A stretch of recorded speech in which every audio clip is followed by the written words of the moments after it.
Hello, Unimundi family. As the title say, it's fire in the madhouse.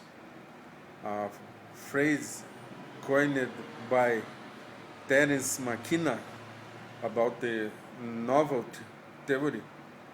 So what's happening is like that: fire in the madhouse.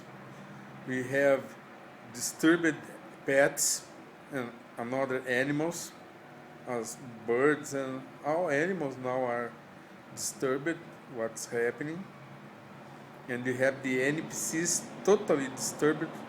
Okay, uh, as I covered the Mandela Effect since 2016, I cannot have how to not cover what is happening, and it's my opinion that it's the closed economy is nothing to do about the virus.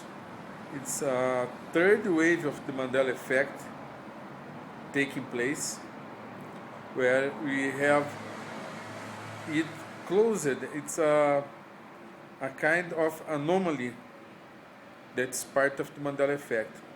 And to report that stay calm, because all the animals and NPCs are completely disturbed because the effect.